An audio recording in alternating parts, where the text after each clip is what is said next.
Hey all you action figure enthusiasts out there, JC here with another T&I toy review. And for today's review, I'm going to be taking a look at the brand new third wave of Mattel's Masters of the WWE Universe figures. These are a mashup, if you're not familiar, they're a mashup between He-Man and the Masters of the Universe and the wrestlers of the WWE. Now, as I said, this is the third wave of figures, and like with the first two, this wave will be exclusively carried at Walmart stores and should be hitting shelves any day now. And a big thanks to the folks at Mattel for sending me these so I could review them for you guys. Now, the third wave comes with the New Day, the Manny Faces of Positivity, so a play on the Manny Faces character, and for that reason alone, I really like this figure. It's probably my favorite figure of the wave, even though I'm not really a huge fan or terribly familiar with the Team New Day. Then we've got The Rock. The Rock joins the line, the most electrifying man in WWE Eternia. Then we've got the Undertaker. This is probably a close second for my favorite in this wave. It's a play on Scareglow, glows in the dark, dead man walking. And then finally we have Braun Strowman, who is the ruthless monster among men, and has gear that to me is very similar to what you would see like on Beastman. Now, in the packaging for these, it's very similar to what we saw with the first two waves. On the front there, you've just got the big Masters of the WWE Universe and the character's name, and the figure's clearly displayed. The packaging very much reminds me of what we saw with the original Masters of the Universe toy line back in the day. On the back of the packaging, you get really cool artwork for each character. It shows you how the gimmicks work or the features that each figure has, and then down below that, it shows you all the figures in the wave. But what I really like about the packaging is the really nice artwork, again, very reminiscent of the original Masters of the Universe line. Okay, so let's get these open and take a look at what's inside.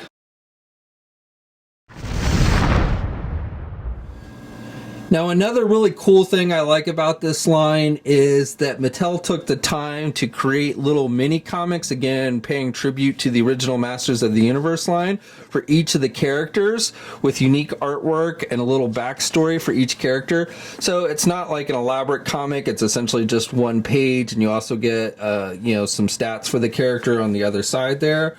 But again, I just really like that they made these little mini comics for each of the characters. And so that first one was for Braun Strowman, and then this is for the Undertaker. And again, I just really love the artwork and everything, and how it pays tribute to the original Masters of the Universe line. Here's The Rock. And then finally, the New Day character.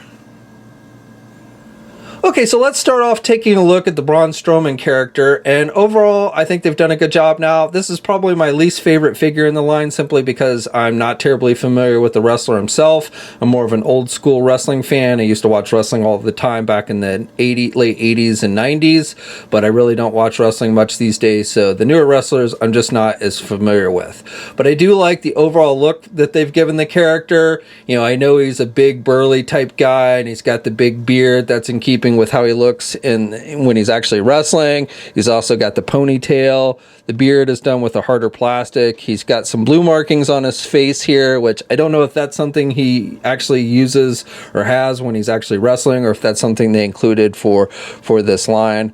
But, again, I think they kind of went with the Beastman type look for the character. So like these shoulder pads, I'm guessing, this line is going to be compatible with the new Masters of the Universe Origins line. These figures are about 5.5 inches tall and have the same build and everything. So I'm guessing this is probably an accessory you'll see with the actual Beastman figure, only painted differently. You've got the bone, and you've got some sculpting detail there on the bone. So I like that. And, I like the black look and everything. And with these, you just, you have to slide them up his arm, over his biceps. So if you work it, you can get it up pretty high there. So go about that. You can probably get maybe a little bit more, but I think that's pretty good. And then, like I said, push this one up. Now, I just popped his torso off. Now, if you're not familiar, one of the features with this line is you can actually take the figures apart. So you can pop them off there at the torso. You can pop the arms off. You can pop the head off, which you actually need to do if you want to put this chest piece on, which again is very much in keeping with Beastman. It's made with a rubber material. And I like the metallic silver on this, you know, pendant or whatever you want to call it on the front there. It looks like his picture there, all painted black. And then you've got the bone that's painted black. Again, this is probably very similar to what you'll see with the actual Beastman figure. So we'll slide that on there. And the idea behind, you know, being able to take these figures apart is you can interchange the parts. So not only with the other figures in this wrestling line, but you'll also be able to take the Masters of the Universe Origin figures and interchange parts if you want as well. And you can also pull the hands out on these figures. So we'll go and pop the head back on there. And then we'll put his torso back on. And then finally, he's got these claws. Now, these are the same accessories that we saw with the Triple H figure that was included with the Castle Grayskull ring in the first wave. So we have seen these accessories before. They've just been painted a different color. And what you do is you just clamp them onto the figure's wrist and they extend out. The fingers aren't articulated or anything on these claws. They're just a solid piece of plastic, but they do look very menacing. Next up, we got The Rock, and The Rock is looking more old school because he's got hair with this version. And I think they've actually done a pretty good job of capturing The Rock's likeness. You can almost see the raised eyebrow there. And then he's got this harness piece with his Brahma Bull on the front of it. You know, looks like He-Man's harness piece, only they've painted the Brahma Bull in metallic silver, which looks pretty good. He's got this belt, this wrestling belt. So I don't know if this is supposed to be like a championship belt, but it's got the WW there on the front with two swords. So that's pretty cool. And then underneath there, you can see on his shorts, it says The Rock, just like with his wrestling gear. He's got these elbow pads, which are not really meant to be removed. And you can see the Brahma Bull tattoo on his right arm there. So I like that. We've seen this accessory. This is very much a Masters of the Universe type accessory that you would see with like Man-at-Arms and stuff. And this one is painted black. We also saw it with the Macho Man figure that was in Wave 2. So we have seen this accessory before. And you can hold it in the left or the right hand. One of the things about these figures is they don't always hold their accessories very tight, so they will sometimes have a tendency to fall out of the hand. That's probably my biggest complaint with this line. And then he's also got the knee pads, the black shoes. You can take the harness piece off too if you want to. It just unsnaps. And with this one, if you want to get it off, you'll just want to pop off the torso, pull it off. And of course, he's got these metallic gold wrist bracelets, which are kind of in keeping with He-Man. So I don't know, you know, there's a couple characters that kind of seem to play on the actual He-Man character. So I don't know if The Rock is kind of supposed to be one of those. You know, John Cena, there's a John Cena figure that kind of plays on He-Man. So I guess The Rock is as well. Next up, we've got the Undertaker, which is a play on the Scareglow character from Masters of the Universe. And I think they've done a pretty good job with him. Again, kind of sporting one of his earlier looks. He's got the goatee. He's got the long hair with the kind of ponytail in the back, which is sculpted with a fairly hard plastic. It's a little bit soft on the end, so that will limit some of your head movement on this figure. He comes with this purple axe, which looks kind of like Skeletor's Havoc staff, only with a blade as opposed to, you know, the skeleton, but that's what it kind of reminds me of. And then this harness piece, again, you can take off. If you pop his head off, you can pull it off there, and it just unclips at the waist. And then underneath, his upper body is done with this transparent plastic because he does have a glow-in-the-dark effect, which I'll show you in a minute. He's got this purple, you know, for like his chest, and then down the sides for like tattoos. So I think that looks pretty good. And then he's just wearing black pants and boots. He does have the little insignia on the sides. But the coolest thing about this figure is it does, in fact, glow in the dark. So let me turn down some of the lights here. And so you can see he's got a greenish glow to him. So, you know, they did a glow-in-the-dark Undertaker for their Ghostbusters mashup line, so kind of very similar to that.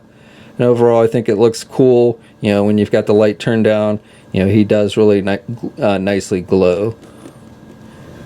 And I wanted to point out on the Undertaker figure with his chest gear, you've got these swords, these little daggers on the back that are sculpted in there, so those are not removable. But they've also given you a place where you can stick his weapon in there, so if he's not holding it, he can store it on his back. Okay, and then finally we have the New Day character, which of course is a play on Man-E-Faces. He doesn't come with any weapon accessories. You get essentially the 3 different heads that you can turn, you know, in keeping with Man-E-Faces, and each face represents one of the team members of New Day. And so you've got the one with the tongue sticking out, you got one with just a smile, and then just more of a normal looking head sculpt. Now the helmet itself actually turns as well with the figure, and it's actually kept, the helmet is kept on with this piece, this spike piece, which just pops out. So if you take that off, you can pop it off and the head comes off. So, you know, this is, even though, you know, you can take the head off, you really couldn't put any of the heads from any of the other figures on this one because of the way it's designed. So this one has less compatibility with the other figures. You can still pop off the arms and the legs and stuff, or the torso and stuff, but the head, you know, you're kind of stuck with this one. But still, I think it's a really cool gimmick, and even though I'm not, you know, I'm not very familiar with New Day themselves, you know, I think this figure comes out great, capturing the likeness of Man-E-Faces and the team as well. He's got this kind of bright pink outfit, you know, again, in keeping with the look of Man-E-Faces. I don't know if the colors are in keeping with New Day, because again, I'm not terribly familiar with them. He also has this symbol that's painted on his front chest. So overall, you know, he definitely stands out nicely with his bright colors, and just, he's the favorite of mine just because I really like the Man-E-Faces gimmick that they came up with. Now real quick, I'll go over the articulation. It's pretty much the same across the board with all of these figures. The Man-E-Face head movement's a little bit different, but otherwise it's the same. And I would also suspect that this is pretty much what you can expect for articulation on the upcoming Masters of the Universe Origins line, because again, they incorporate the same type of bodies. So you can turn the head to the left and to the right here with the Rock, and he can look down about that much, and he can look back. You can also pivot the head to the left and to the right. With the arms, you can get the arms out pretty good there, and then you can rotate the arms all the way around. Sometimes the joints will pop out when you're rotating, so you want to be aware of that. And then you do not get bicep swivels with these figures. You get rotating elbows, you get single hinged elbows, so he can bend his elbow about that much. You get rotation with the hands, you got hinges, so you've got up and down movement. You do not get an ab crunch with these figures. You get rotation there at the midsection. With the legs, they can do the splits pretty good. You can get the leg forward about that much, and then you can do the leg back about that much. You do not have thigh swivels. You have rotation at the knees. You have single hinge knees like with the elbows, so you can bend his knee about that much. Rock's a little more, because he's got these knee pads, limits it a little bit more, but that's pretty much on par. You get a boot cuff swivel. You get hinges on the feet, so up and down movement. You do get ankle pivot with these, and then the figures have 2 peg holes on the bottom of the feet. Now here's a look at the figures on the Castle Grayskull wrestling ring. If you pick that up, this is sold separately, but you know, you can have your characters duke it out in the ring. Okay, and then finally, here's a look at all the figures that have been released in this line up until this point. The first 3 waves, plus the 2 figures that were included with the Castle Grayskull ring. And overall, you know, I think this is a really fun line, especially if you are both obviously a Masters of the Universe and WWE fan. But even if you're just a Masters of the Universe fan, maybe you're not that much into wrestling, I still think there's a lot here that's going to appeal to you. With all the extra work that they put into this line, creating the mini comics and the artwork and the backstories and everything, these aren't just wrestlers. They actually took these wrestlers and kind of created a new kind of Masters of the Universe type characters out of them. So I really think that's cool. I hope the line continues. I don't think they've announced any other figures beyond Wave 3 at this point, but hopefully maybe an announcement will come next month during San Diego Comic-Con time for more figures. I do think it's a really cool line. Now, as I mentioned, these are Walmart exclusives. They have been, I know the first 2 waves, I've heard a lot of people say they were very difficult to find, or they weren't able to find all the figures. So unfortunately, you know, being a Walmart exclusive, there's not much I can help you with that. I will tell you again, this 3rd wave should start hitting shelves very soon. So keep your eyes out, and you know, if you can find them, I would definitely recommend you check them out. All right, so we have a full image gallery up at Toy News International. I'll have a link to that in the video description below. As always, leave a comment. Let me know what you think. Subscribe to the channel if you haven't already. Hit the bell notification so you're alerted every time I upload a new video. And until next time, guys, I will catch you later. Hey, thanks for watching today's video, and be sure to subscribe to the channel if you haven't already, and hit that bell notification so you're alerted every time I upload a new video. And be sure to head over to the Toy News International and Marvelous News message boards communities. It's a great place to talk toys and win cool contests like $100 store credits to Big Bad Toy Store.